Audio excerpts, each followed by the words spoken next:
94.3 my FM, जीना हो तो जियो दिल से।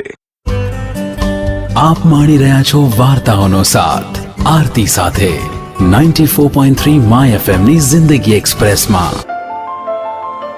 જિંદગી એક્સપ્રેસમાં 94.3 માય એફએમ પર હું છું આરતી. આજે ફરીવાર આપણી આ સફર માટે આવી ગઈ છું.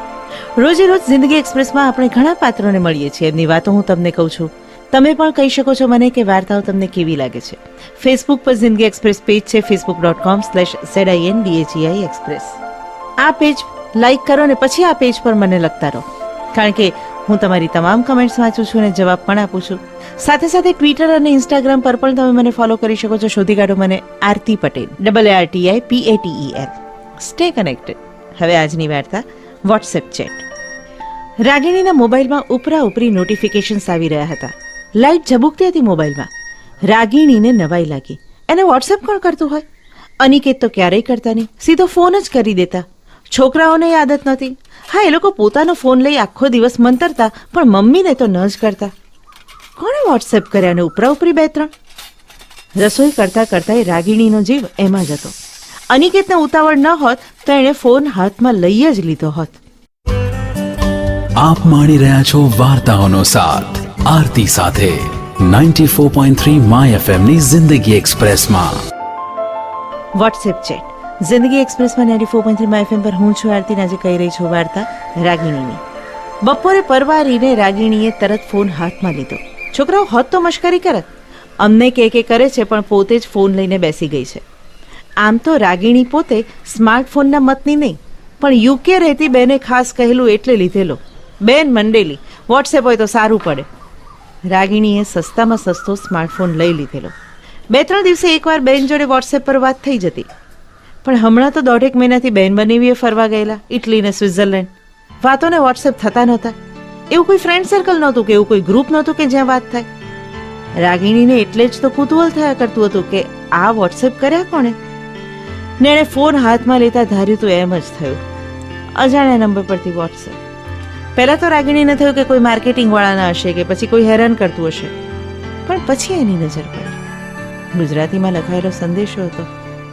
રાગિણીએ કુતૂહલવશ સંદેશો વાંચી લીધો. વંચાઈ ગયો એનાથી અને વાંચતી જ રહી.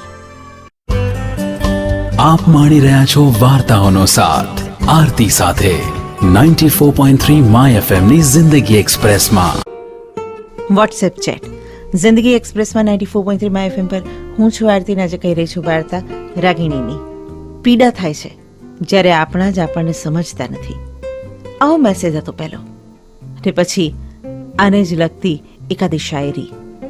મૂળ વાત દુઃખ અને વેદનાની જ હતી. રાગિણીએ 2-3 વાર આ સંદેશા વાંચ્યા.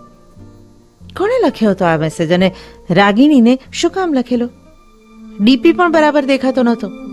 સૂર્ય સામે ઊંધી ઉભેલી કોઈ છોકરીનો આકાર માત્ર દેખાઈ રહ્યો હતો. રાગિણીએ પહેલા મનમાં ને પછી મોટેથી વાંચ્યું. પીડા થાય છે જ્યારે આપણા જ આપણને સમજતા નથી. અચાનક એ થંભી ગઈ. આ બીજા કોઈએ લખ્યું હતું, પણ વાત તો પોતાની જ હતી ને. આવું તો એને ક્યાં નહોતું અનુભવાતું. હમણાંથી તો ખાસ. અનિકેત કામમાં વધુ વ્યસ્ત રહેવા લાગેલા. કામ વધુ રહેતું.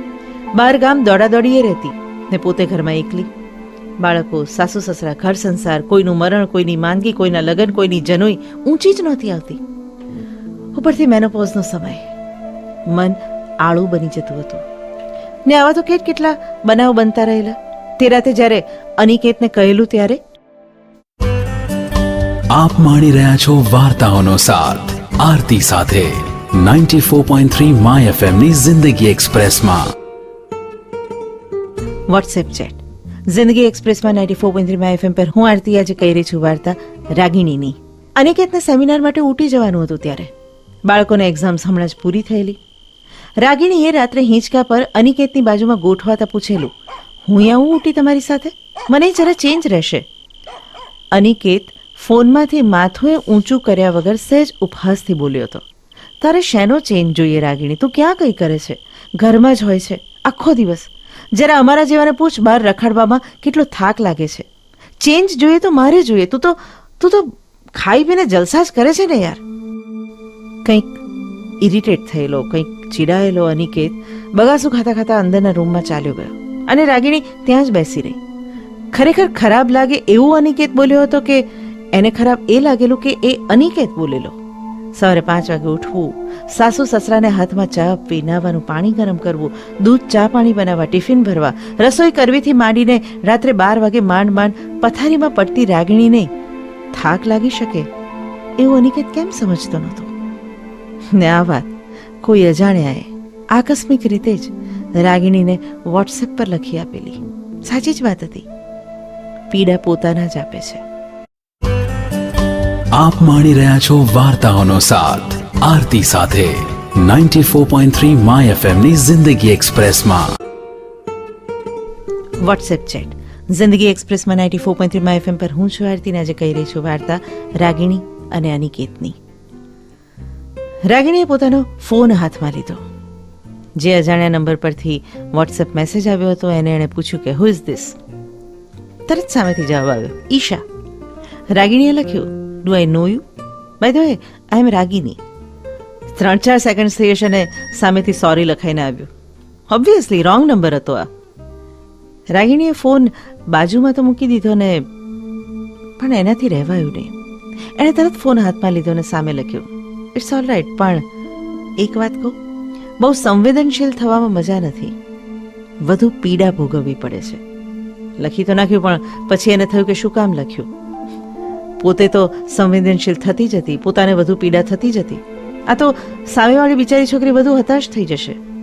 પણ એ કંઈ કરે પહેલાં તો મેસેજ ચાલ્યો ગયેલો. પછી તો ક્યારેક છૂટક ઈશાના મેસેજ આવતા રહ્યા. કોલેજ પૂરી કરીને પરણી ગઈ હતી, સંવેદનશીલ હતી ને કોઈ એને સમજતું નથી એવી ફરિયાદે હતી. બરાબર રાગિણીની જેમ જ.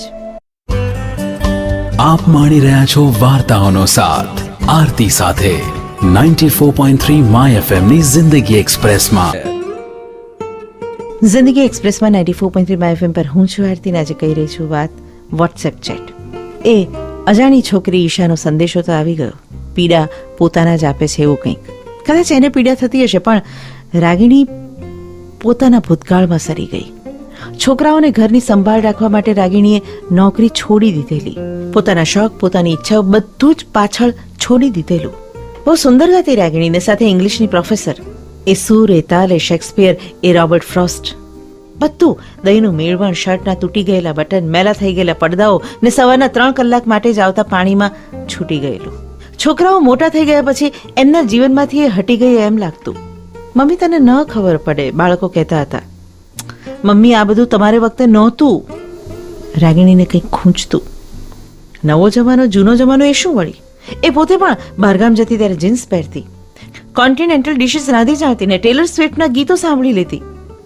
પણ ભારતીય સંસ્કૃતિની પ્રશંસક હતી માત્ર એટલા માટે બાળકોને મન મમ્મી કામની નહોતી. મોટા થઈ ગયેલા બાળકોના જીવનનું કેન્દ્ર હવે રાગિણી રહી નથી એટલે કામની નહોતી. ને આવું બધું ક્યારેક બાળકો બોલતા, અનિકેત બોલતા, સાસુ સસરા બોલતા ત્યારે રાગિણી આળી થઈ જતી. સાચી તો વાત હતી ઈશાની, પીડા પોતાના જ આપે છે. આપ માણી રહ્યા છો વાર્તાઓનો સાથ આરતી સાથે 94.3 માય FM ની જિંદગી એક્સપ્રેસમાં. વોટ્સએપ ચેટ જિંદગી એક્સપ્રેસમાં 94.3 માય FM પર હું છું આરતીને આજે કહી રહી છું વાર્તા રાગિણી અને ઈશાની. અજાણ્યા નંબર પરથી વોટ્સએપ આવી ગયો છે રાગિણીને. ઈશા નામની છોકરી છે, સંવેદનશીલ છે, અને એમાં ઈશાએ લખ્યું છે કે પોતાના જ માણસો પીડા આપે છે. ત્યારે ઈશાની વાત સમજી રહી હતી રાગિણી. જ્યારે ઘરવાળા જ સમજે નહીં ત્યારે કેવું લાગે? એને મન થયું પોતાની વાત ઈશાને લખે, કે હું સમજુ છું તારી વાત. પણ રાગિણીને કામમાં ને કામમાં ઈશાને મેસેજ લખવાનો સમય જ ન મળ્યો. આ તો ખબર નહીં એ દિવસે અનિકેતને વહેલા આવવાનું હતું ને પછી ક્યાંક બહાર જવાનું હતું, છોકરાઓને કોઈની બર્થડે પાર્ટીમાં જવાનું હતું, સાસુ સસરા આજે કંઈ ફ્રૂટ ખાઈ લેવાના હતા. એટલે એક દિવસની ઝંઝટમાંથી મુક્તિ મળેલી. ઘણા વખતે નિરાંતનો શ્વાસ લેવાનો સમય મળેલો રાગિણીને. ને એ વખતે ઈશા સાથે ઘણી ચેટ કરી. હમણાં પરણી હતી એ. સાસરી પક્ષમાં હજુ બરાબર ફાવતું નહોતું, કમ્યુનિકેશન ઓછું રહેતું હતું. રાગિણીએ એ દિવસે ને પછીના ઘણા દિવસો સુધી ઈશા સાથે ચેટ કર્યા કરી. બદલાવ ઈશામાં આવ્યો કે નહીં એ ખબર નથી, પણ રાગિણીમાં તો ચોક્કસ આવ્યો જ. એની એ જાણ બાર. આપ માણી રહ્યા છો વાર્તાઓનો સાથ આરતી સાથે 94.3 માય એફએમ ની જિંદગી એક્સપ્રેસમાં. વોટ્સએપ ચેટ જિંદગી એક્સપ્રેસમાં 94.3 માય એફએમ પર હું છું આરતી ને આજે કહી રહી છું વાર્તા ઈશા અને રાગિણીની. રાગિણીએ ઈશાને સલાહ આપી ત્યારે એ સમજી હતી કે પતિને ઓફિસમાં કામનું પ્રેશર હોય, બાળકોને આજકાલના જમાનામાં કોમ્પિટિશનનો સામનો કરવો પડે ને વૃદ્ધ સાસુ સસરાની શારીરિક તકલીફો ને પીડા હોય ને એમાંય એક સાંજે રાગિણીની સરપ્રાઇઝ બર્થડે ગિફ્ટ તરીકે અનિકેતે 4 દિવસ માલદીવ્સની ટિકિટ બુક કરાવી. છોકરાઓએ હાથે બનાવીને રાગિણીને ડિનર જમાડ્યું ને સાસુ સસરાએ હાથમાં સોનાનું કડું મૂક્યું. ત્યારે રાગિણીને થયું કે ભલે ભૌતિક વસ્તુઓથી પણ કુટુંબને એની કદર છે ખરી. આજે અનિકેત કામમાંથી નવરા થતા પહેલા ફોન રાગિણીને કરે છે. આજે બાળકોને કંઈ જડતું નથી, કંઈ ખાવું હોય ત્યારે મમ્મીને યાદ કરે છે. આજે સાસુ સસરા કુટુંબ કબીલામાં હોંશથી રાગિણીના વખાણ કરે છે. રાગિણી અચાનક જ જુદી રીતે વિચારવા લાગી. આ વાત એણે ઈશાને લખીએ ખરી.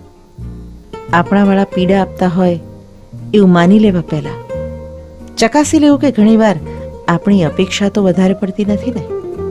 એ રાતે તો ઈશાનો જવાબ ન આવ્યો, પણ 4-5 દિવસ પછી જવાબ આવ્યો. તમારી વાત સાચી છે. કદાચ મારો ઉછેર જુદો છે એટલે મારી અપેક્ષાઓ જુદી છે, પણ તમે આપેલી સલાહ મુજબ મેં સમજવાનો ને વર્તવાનો પ્રયત્ન કર્યો ને તમે નહીં માનો, ઘરવાળાઓના ઉમળકામાં ફેર પડી ગયો છે. અત્યારે મને મારા સાસરિયાઓ, મારા ઘરવાળાઓ એટલું બધું તો સાચવે છે, એટલું બધું મને સમજવાનો પ્રયત્ન કરે છે કે વાત ન પૂછો. Thank you. અત્યારે ઉતાવળમાં છું, પછી વાત કરીશું. રાગિણીના ચહેરા પર આછું સ્મિત આવી ગયું. વોટ્સએપની અજાણ્યા નંબર સાથેની આ ચેટે બંને સ્ત્રીઓના જીવન બદલી નાખ્યા હતા. અનિકેતે પૂછ્યું, કોનો મેસેજ છે? જોક છે કોઈ? રાગિણીએ હસીને કહ્યું, રોંગ નંબર, ભૂલથી મેસેજ આવેલો. ને રાગિણીએ આર્કાઇવ કરી નાખી એ ચેટને. જિંદગી એક્સપ્રેસમાં 94.3 માય એફએમ પર હું છું આરતીને આજે મેં વાત કરી વોટ્સએપ ચેટ. કેવી લાગી આ વાર્તા એ ફેસબુક પર જિંદગી એક્સપ્રેસના પેજ પર મને લખો, facebook.com/zindagi express, અને લખતા પહેલા આ પેજ લાઇક કરવાનું ભૂલતા નહીં. 94.3 માય એફએમ પર જિંદગી એક્સપ્રેસમાં હું છું આરતી. Stay tune.